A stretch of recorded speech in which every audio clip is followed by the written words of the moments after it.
Hey, everybody, and welcome back to Autism Confidential, the podcast from the National Council on Severe Autism. I am your host today. I'm Jill Escher. I'm president of NCSA. And this podcast today wraps up a 4-part series that was really dedicated to the September 26th project, which is something that's sponsored by NCSA and focuses on emergency preparedness and safety for autism and developmental disability families. And I don't know if you have two eyes, but if you have two eyes and you can read, you have been seeing story after story after story of a child wandering from home usually or from somewhere else, getting out of the purview of his family and drowning in a pond, in a stream, in a lake, in a pool, almost any body of water. We've heard it all. We hear these stories on a regular basis. I mean, I would say almost on a weekly basis. And it is heartbreaking because every death is so tragic and hopefully, preventable in some way. Although, as we know, as autism parents, sometimes you turn around for 1 second and your kid is just gone. As I understand it, these deaths tend to happen within, minutes of the child eloping.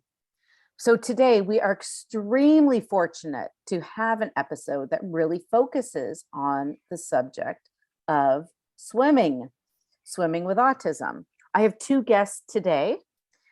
Tammy Anderson is the CEO of AquaPros Swim School in San Diego. She is also a professional advisor to the Autism Society of San Diego. And she's the author of a book called Swimming with Autism, available on Amazon. And our second guest is Shirley Fett, who is an executive board member of Autism Society San Diego. She is a family nurse practitioner, and she is the mother of two sons with level 3 autism. They are 29 and 31 years old, and they live with her and her husband in San Diego. San Diego, which is beautiful, by the way. I'm here in Northern California, same time zone. Okay, ladies, I'm really excited to talk to you because this issue is huge for autism families. And frankly, it's not one that we've really addressed before at NCSA. So I really, Shirley, I want to start with you and ask you, how is it, because I know Autism Society San Diego has had a long history, working on swim lessons and pool programs for your community. Can you give me some background about that? Oh, sure. Thanks. And thanks for having us today. So this is an issue that's near and dear to my heart. Like many, many families with autistic children, they can be elopers, wanderers, runners, a very common behavior in littles, and it even continues into adulthood, as we know. I was no different than the rest of you. I had two boys that were runners and elopers, and we do all we can to keep our houses and our spaces secure, but in the blink of an eye, they're quick, they're fast, and they can get away from us. I was constantly worried that if this happened, because they had a love of water and interest in bodies of water, that they would drown. This is, again, a big worry I think all of us have. And so something about autistic children, they do love the water, don't they? But again, that we all know they also don't have regard for safety. So this is why, to your point, Jill, earlier, there's so many cases of these tragedies occurring, and they do occur within minutes, I think, of the individual getting away and running to whatever body of water is nearby. So I was on this quest to have my sons learn to swim, at least to be water competent. So if they fell into water, ran into water, they would be able to keep themselves afloat and navigate to the edge or the shore easily. And that was found out to be that was much harder to do than I thought. There was one special needs swim program in San Diego at the time, but they were used to dealing with not autistic children who were physically adept, screamers, yellers, and maybe had some aggressive behaviors. They were used to more docile, I think, children and adults. And so that was a failure. And so I saw the same thing here in Northern California, by the way. Again, I'm sharing this because I think this probably resonates with a lot of parents. And so what do? At that point, my husband and I bought a home with a swimming pool here in San Diego, which is a luxury, but we had to buy one of those snap down, elephant can stand on it pool covers because I was so freaked out that they would, drown, of course. So I'm on the board of the Autism Society San Diego, and we're at a board meeting, and this is a good segue to introduce Tammy. So we're in a meeting, and Tammy has been invited to be a special guest at our board meeting because she wanted to present her idea to us. And so that's my first introduction to Tammy, and that would have been about, what, 2000-ish? Yeah. Year 2000? So yeah, we're talking 22 years ago. 22, 20. Wow. So Tammy comes to a board meeting, and take it away, Tammy. Well, I had worked with a student of mine. Her name was Amanda, and she had autism. And at the time, we're talking 1996, 1995. Her mom called and said that her daughter loved the water, and she wanted her to be in private swim lessons, and she was going to pay me to just play with her in the water. She didn't feel that she was quite capable of learning how to swim because she had autism. And prior to that, I had worked here in San Diego with a swim program with special needs kids. I believe it was the same one that Shirley had ventured into, but there wasn't really kids with autism at the time. And as you know, the internet was in its infancy, so there wasn't a lot of information. And so I actually had to go to the library to look and research as what is autism. So Janice, the mom, brought Amanda to the swim lesson, and I was looking for an indicator that she had autism. And to me, I'm looking, there's a mom and a daughter standing on the pool deck, and she looked like any other child. To me, there wasn't like, kids with Down syndrome or CP. There's some kind of an indicator. So I was really trying to figure out what this whole autism thing was. So did a little research. Janice kind of introduced me to what autism was, told me kind of what Amanda could and what she couldn't do. And she didn't have vocabulary. She didn't, she really didn't talk much. And she had behaviors. And so long story short, after a couple months, I had been working with Amanda. I got her to swim a half a length of the pool. She was about 5 or 6 at the time. And because every time her mom would be on the pool deck, it would kind of trigger her into behaviors, I had asked Janice to disappear. So for months, I was working with Amanda, and mom wasn't on the pool deck. So one day I was so excited to show Janice. I'm like, oh my gosh, you got to see all this cool stuff that Amanda's doing. I said, hey, you got to come on the pool deck. You need to watch the lesson.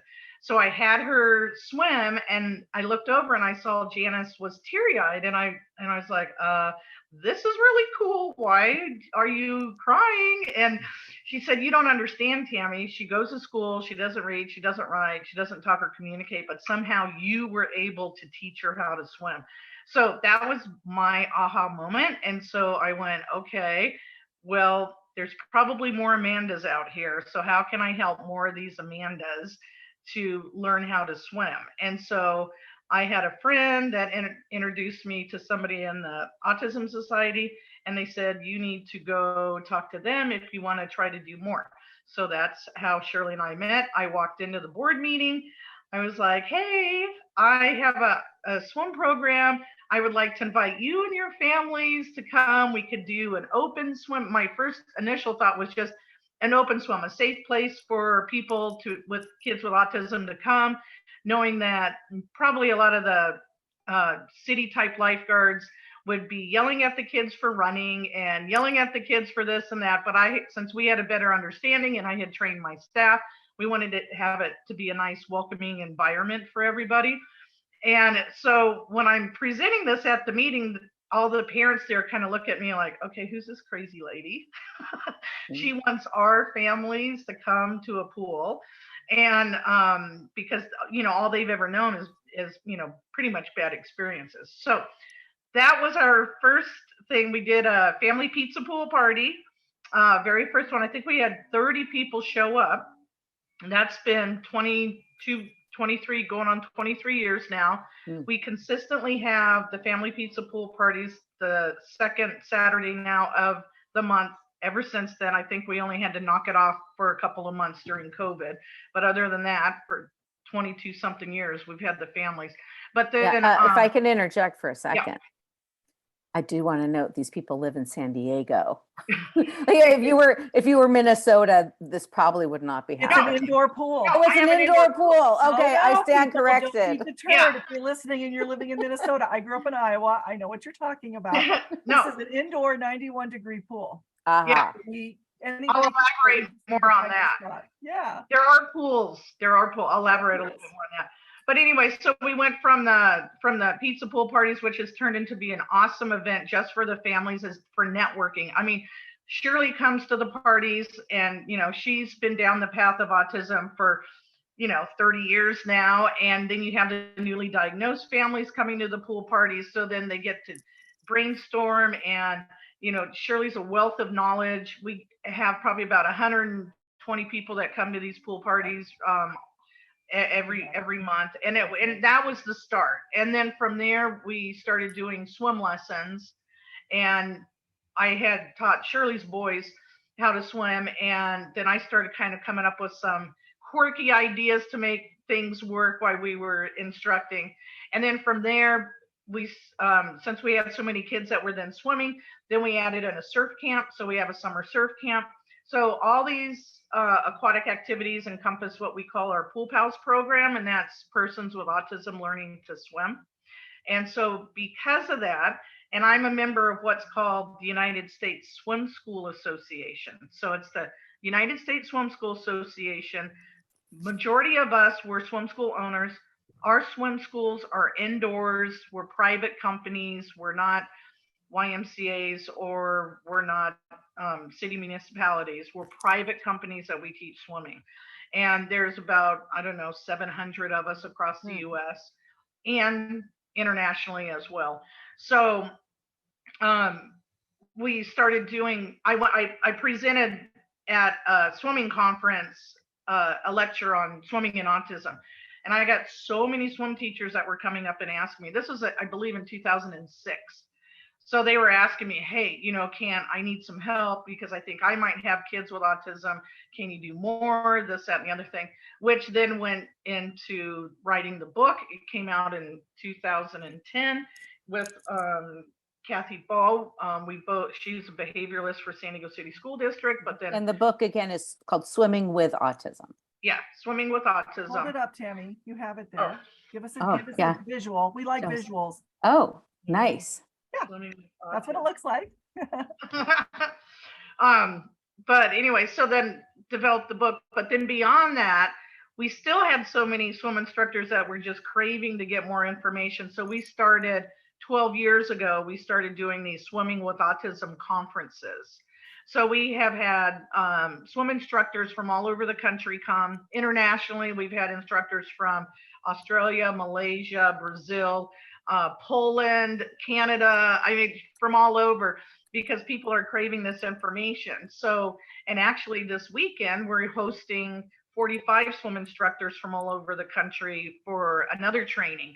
And our hope is that we can give these swim instructor tools that they can go back into their own community.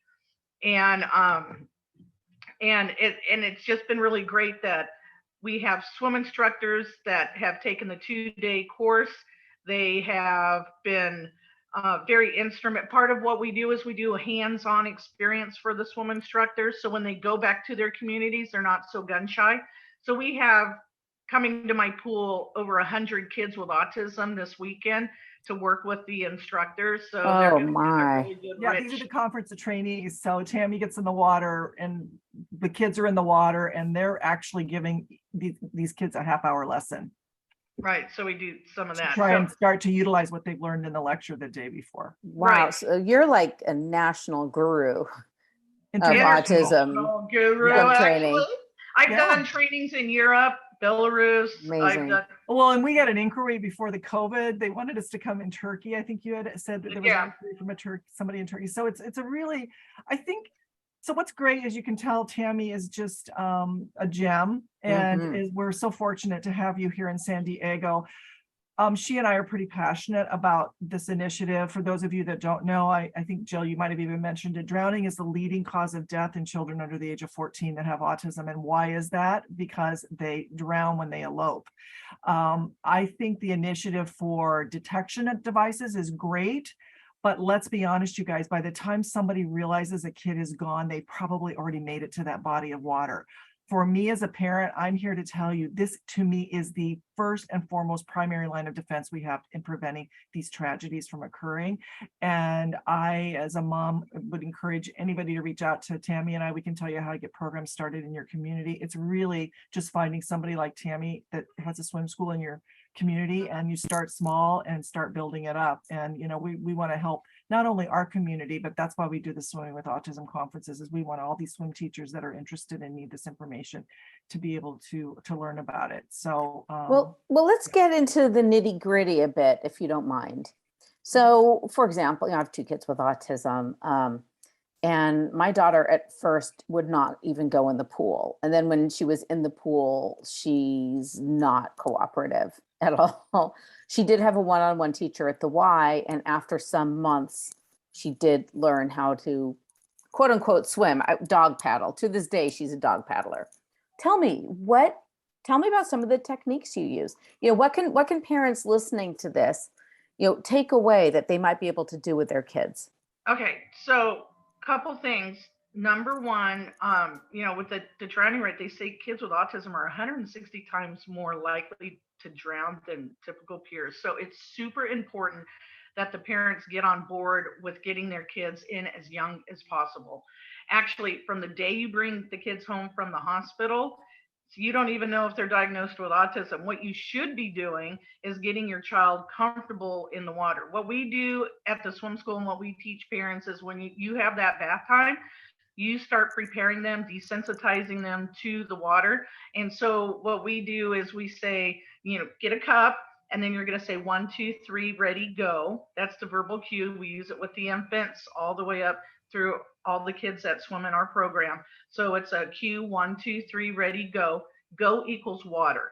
So you would take the cup, 1, 2, 3, ready, go. You would pour water starting at their shoulders, let the water trickle down.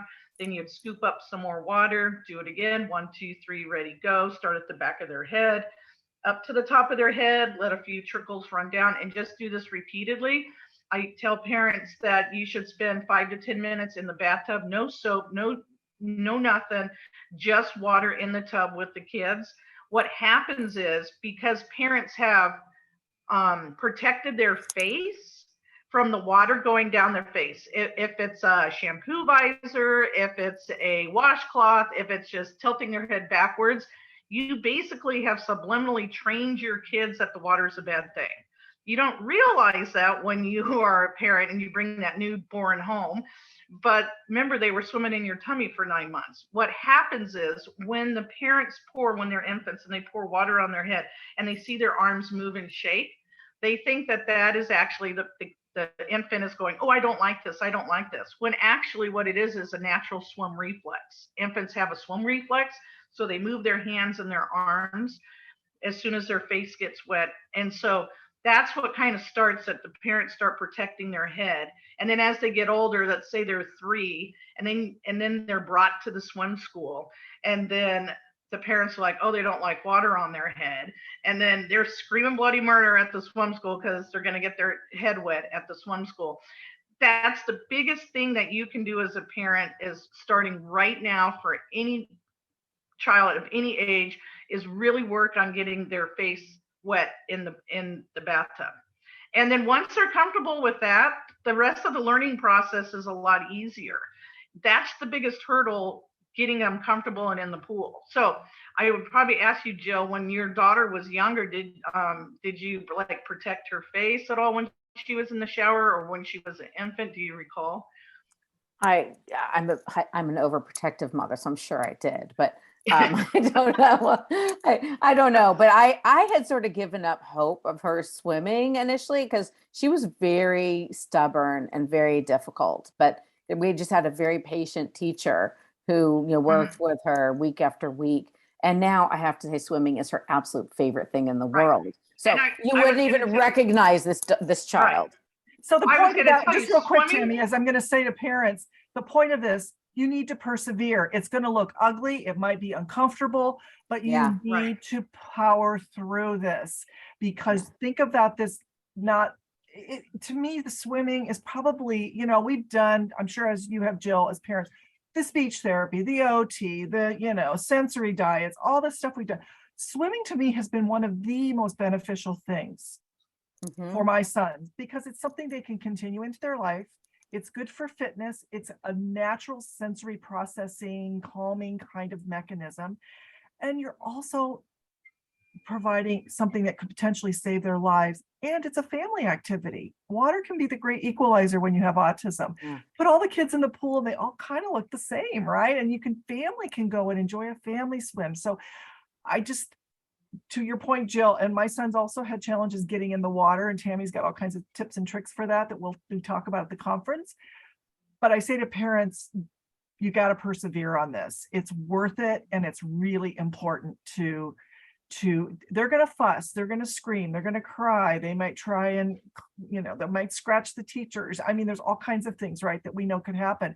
But if you've got a supportive swim school teacher, try and power through it. And Yeah, one thing we've noticed up here in the Bay Area is a lot of people are having trouble accessing, swim teachers who will take their kids. A lot of programs have wait lists. Some places don't even have special needs programs. So Tammy or Shirley, let's say, here you are, you're Joe Schmo autism mom, and you're having trouble finding someone who can help you, or maybe you even need financial help. Like, where is there a website? Is there a place? What advice do you have for these people? Well, we're working on that. And in the past, since we trained so many instructors over the year, we're going to start compiling a data list of places where people can go. But to be honest, I'm in that same boat. My swim school right now has a waiting list of over 600 something kids to get into our Oh, wow. And with that's the Autism typical Society, kids. yeah, that's typical kids. It's not And with autism. Okay. yeah, and then with our autism program, our Pool Pals program, we're well over 100 kids with autism on a waiting list. So it's been a challenge since day one. It's like, as soon as we started doing this, we've had our wait lists are years long, which is unfortunate.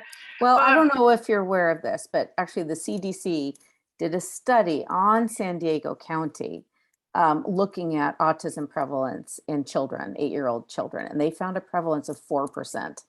So 4% of all children have autism. Yeah, they it's say not it's 1 in surprising they're 26. lining up out their door. It's 1 in 26 in San Diego, just as a side note, because the military stations a lot of families with special needs children in San Diego at the bases here. Oh, interesting. Yeah, we're one of the exceptional family sites that's identified as being a good place for military families. So there's a large military contingent, I think, contributing to that number. But even though there is such a huge waiting list, there's a lot that parents can do at home. Like I said, access their bathtubs is a great place, especially with the kids when they're younger. And the other thing is for kids to be comfortable exhaling and blowing air out their nose, which is super difficult to teach kids, like teaching them how to blow into a tissue, right? How do you? I mean, my daughter has been swimming constantly for the past several years, and I can't get her to do that. Hum.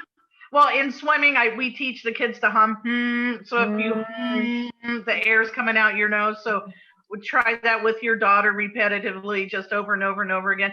But the big thing is desensitizing them to the way that the water feels. So when you go back to it, when the parents have avoided their face being wet, like even taking showers. We had a boy, Josiah, who had dreadlocks, crazy dreadlocks, because his parents basically gave up trying to wash his hair. And so, but we worked through it. What we would do at the swim school is we made him go into the showers before his swim lesson, have his swim lesson, then he'd have another shower after. And we did this repeated, like over and over and over again. And then finally at home, they could wash his hair. But he was like 10 at the time. So it may be a struggle, because remember, those with autism, new, novel, and change is hard. But the more times that you do it, and the more times that you attempt it, it's not new anymore. So you just have to keep at it. And when you think about it in the long run, it's just water. Like seriously, like you're in the bathtub and you're pouring water. So what if they get a little, they're like a little upset? It's just water. They have to get over it. And parents need to just kind of buckle down to that. That will help when they finally do get into a swim lesson program. That'll make the transition much easier. Though our Pool Pals program, we offer a 2-month scholarship. And it's a shame that my instructors have to waste half of that time to get the kids comfortable with the water on their face. Something that parents can do at home and start working on today, because they only have the 2 months. So if the first month they're only working on getting their face wet, they only have another month left in the scholarship. So it would be best if the parents could prepare them.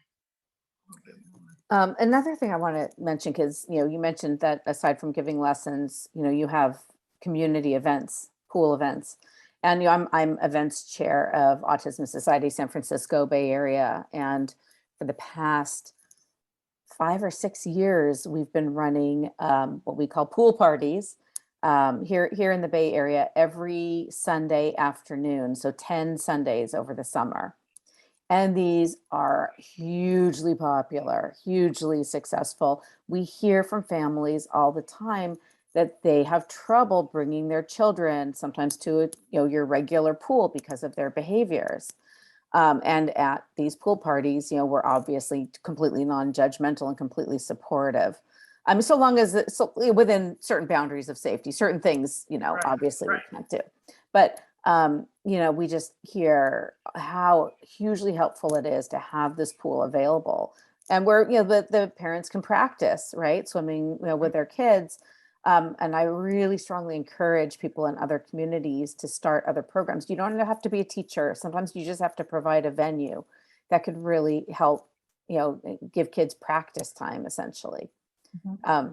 So that's it. I just want to put in a plug for that, or move to our area and come to our pool parties. Yeah, and I will say for the Autism Society, it, like you, Jill, that's why we've continued to do our monthly pool pizza parties for 20 plus years, is because it is probably the most popular program we run on a continuous basis over anything else. Every month we get half a dozen families that this is their first thing they've gone to since their child was diagnosed with autism, their first foray into doing anything like this. And so it serves so many purposes for the community. And, as Tammy mentioned, and I'm sure Jill, it's also a great place for that informal networking and people not feeling so alone and like, oh, okay, there's lots of people that have kids like mine. I get it's crazy. At ours, huge. People come from 50, 60, even further miles away, yeah. Just to access this little pool in San Jose, because there's so little available for them. But yeah, it does serve many purposes. And actually, but I think that's an interesting thing. You talk about getting a swim lesson program going, which I think Tammy and I would both agree that's a more logistics challenge, to get it up and running. But the pool parties aren't as much. It's really just finding somebody that has a accessible pool in your community. Ideally, it would be indoors and heated. Tammy didn't mention this, but keeping the pool warm also makes it easier for the kids to get in. You take your child to a swim lesson and the pool's 82, 83 degrees. Talk about not wanting to get in. That could be the reason, right? Warm water is much more conducive to getting kids to get in and being comfortable. And it is for us too, right? Unless you're a master swimmer and then you want it to be 82 degrees because you're really working out. But most of the time it's uncomfortable. Completely correct. Yeah. And it's hard to find those pools we found a pool with a warm, they keep it around 90. Yeah. And it's pretty shallow, most of the pools pretty shallow. Those are very hard to find. I know what we need are grants for autism pools all over the country. Well, that's what we need to build these. A lot of my friends that own swim schools across the country, we're all indoors. We all have water warm. My pool we keep at 90, between 90 and 92, depending on the season.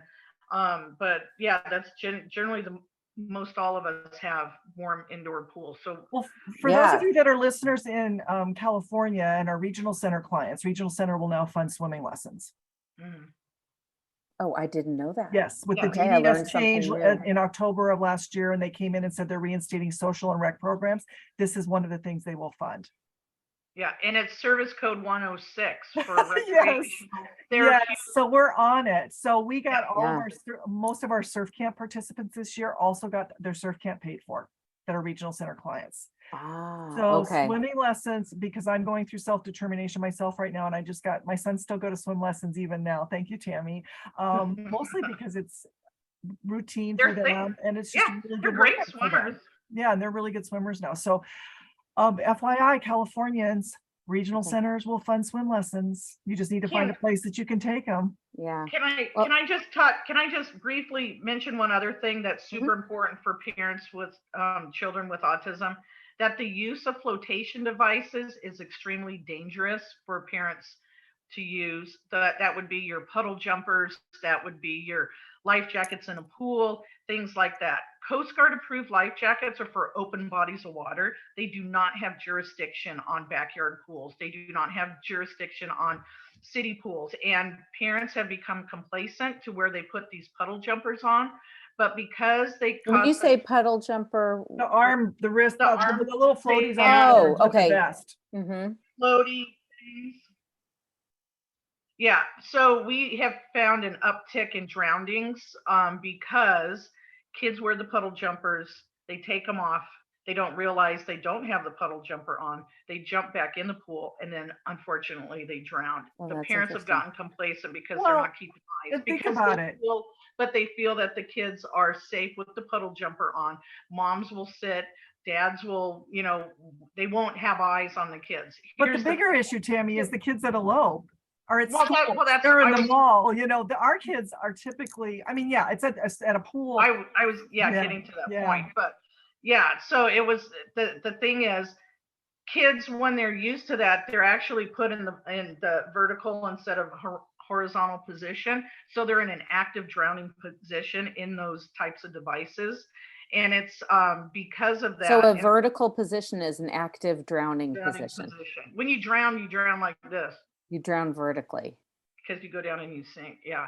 So that Not puts muscle horizontal. memory onto your body to go vertical when you're in the water and not horizontal. When you So you're swim, teaching the kids that floating position. Yeah. on being prone. Right. Yeah. On the water. Yeah. They're Yeah, supposed but to be horizontal, not vertical. Yeah. And when you repeatedly put somebody in a puddle jumper, you're going vertical. And then they have muscle memory that when they hit the water, they go straight up and down instead of going prone. Anyways, but basically, and there's many other things, but it's super important for parents to realize that, like Shirley said, if your child's going to elope, he's not going to stop and pick up his life jacket. He's not going to stop and pick up his puddle jumper as he heads off to the lake, stream, or pond, or the neighbor's backyard pool. So the kids need to learn their boundaries. They need to learn the natural consequences of where their boundaries are. And if they are to be in a pool and they are non-swimmers, they need to have a parent within an arm's reach with them at all times. Bottom line, a parent, adult, somebody in the water with them. Do not rely on flotation devices. It's just putting fire on the flame, because they will think that they can swim and they can't. So, which is a requirement of our pool parties. If Okay. The child is not a good swimmer or not swimmer at all, adult has to be in the water with them at the pool party. Yeah, we have that same rule. yeah, yeah, no yeah, flotation devices. And no flotation devices are allowed. At the Oh, pool we party. allow life jackets No, and pool no, noodles. same thing. You're in a pool. You don't need a life jacket. You're not. Life jackets are meant for bodies of open water. That's why they're Coast Guard approved, not backyard pools, city pools, or anything else. Even though I do know some municipalities and likewise do it, and they do that for insurance reasons because they don't Yes. want to be sued. That's, I would say that's probably part of But it. the practical side for us is, as Tammy mentioned and I mentioned, is if your child elopes and runs away, they are not going to stop and go grab their flotation device, whatever that is. They're going to be without it. And so it's really not done what we hoped it would do, which was to help prevent drowning, frankly. Right. You would have them wear those things. Okay, well, a little lesson for me there. Okay, ladies, we have to wrap it up. Can you give me some links where people can go for more information? Shirley, why don't you start? Well, to your point, we actually are in the process of ramping up, and Autism Society San Diego is going to create kind of a dedicated separate Swimming with Autism sites. Tammy already has one, and we're going to work together to build more content. So yes, we can give you a link to Tammy's Swimming with Autism site, which is current, but just know that we're going But to ramp it up. it's kind of not working right now because we're in the middle of stuff. Yeah. But it's swimmingwithautism.com. But we have that. But just to get in touch with us or see any of the information of the aquatics programs that we have, then it would be the Autism Society San Diego website. Yeah. Okay. And our goal, just as for those of you, is we have 45 swim teachers coming to our training this weekend. So we're really excited about that. The majority are from here. There are a few from out of state. We are also, as part of our efforts, going to, as Tammy said, list those individuals and where they are located. So if someone is looking for swim teachers in their community that may have gone to this training, that they can search there. And we're going to try and really, our goal is to really build that up. So if you're out there and you have a swim teacher in your community, a swim school in your community that you feel would want to embrace this, have them reach out to Tammy, me, Autism Society San Diego. I anticipate we'll have another conference next year and make that available. Probably around February. Yeah, so soon. We try and do the conferences off season. Let's face it, all you guys that are swim teachers are busy in the summer, and we know that. So the conferences always try and happen fall, spring, winter time. So yeah. Okay, we're out of time, but that was a really great discussion on a super duper important topic. And it was, I've learned a couple things, and I'm actually taking my daughter swimming. We go to the Y after school several times a week. So I'm taking her swimming this afternoon, and I'm going to rethink what I'm going to do with her today. So the bubbles out her nose. Yeah, we're going to hum. We're going to go horizontal. So yeah, right, ladies, I really, really appreciate your being with us on Autism Confidential. Thank you. You're welcome. All right.